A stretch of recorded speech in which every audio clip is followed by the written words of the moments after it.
Right then, Suvat. Why are there 5 equations for 5 variables? How do you know which equation to use every time? Starting at GCSE, you learn 2 fairly simple equations. Velocity is displacement over time, and acceleration is velocity over time.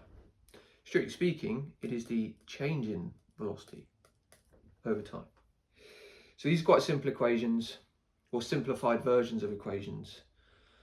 When do they work? When do they not work? Well, this velocity equation is actually your average, because it is the total displacement divided by the total time. So we would label this average velocity, is total displacement over time. Okay. Now, how do you calculate the average of something?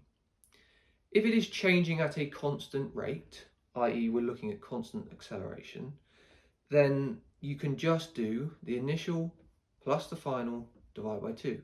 Finding the average of any number of things, it's you add them all up, divide by the total number. So you would do the initial velocity plus final over 2. Right? If I want to rearrange for s, I get a half u plus v t. Okay? That is one of my Suvat equations. Coming up to the acceleration, what is the change in velocity? That is just my final minus and my initial, and then divide by time. If I rearrange for v, I would first multiply across by t and then add u. So I get v is equal to u plus at.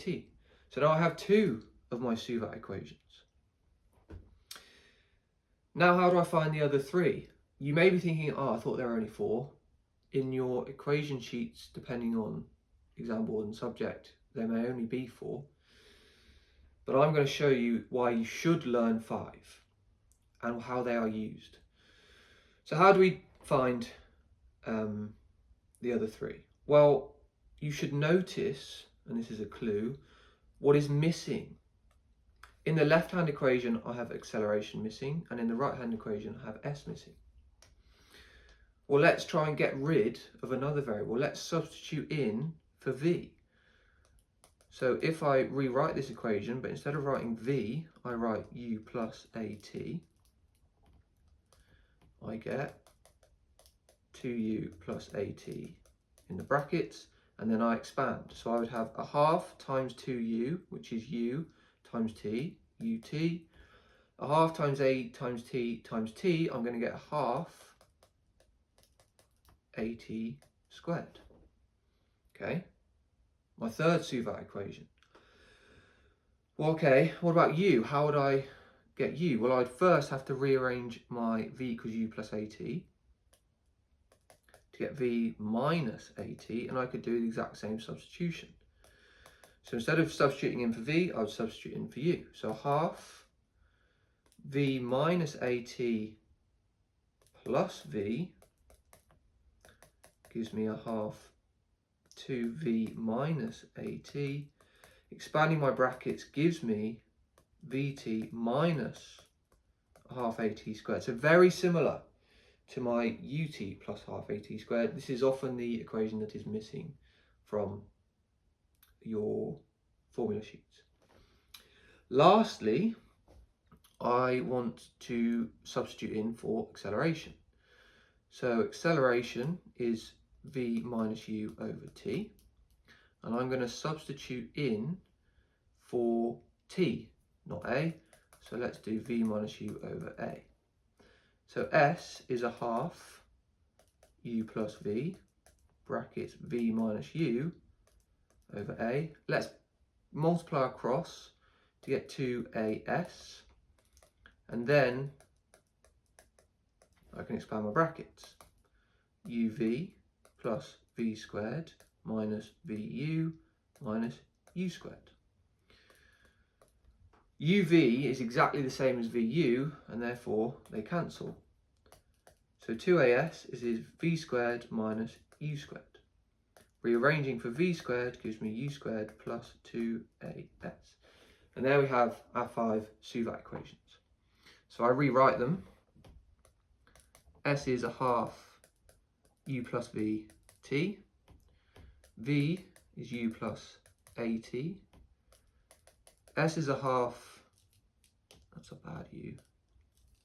It's not even a half either. Ut plus half at squared. It is also equal to vt minus a half at squared. And then finally, v squared is u squared plus 2as. Now, how would you know which to use? And the clue is what is missing. People often think that there are 5 equations for 5 variables and that you have an equation s equals v equals u equals a equals t equals. Not true.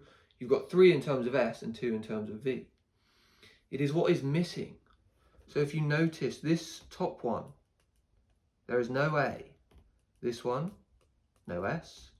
This one, no v. This one, no u. And this one, no t. So when you come to do a Suvat question, what you want to figure out is what you get given. So s is whatever. So say the question gives you s is a value, u is a value, v is a value, and you want to work out a. You don't care about t, so you're looking at the equation without t. So say you have s, u, v, and you want a, you would be using this equation. And so knowing what is missing and what you don't want allows you to pick the correct Suvat equation every time. And it includes, or rather it is used by, the fact that if you write down every single variable you get given neatly and clearly, you can clearly see which equation to use. So again, it's really useful to be able to derive equations in real time because it improves your understanding. I hope that helps. Let me know in the comments if there's anything else you'd like me to cover, and I'll see you next time. Cheers.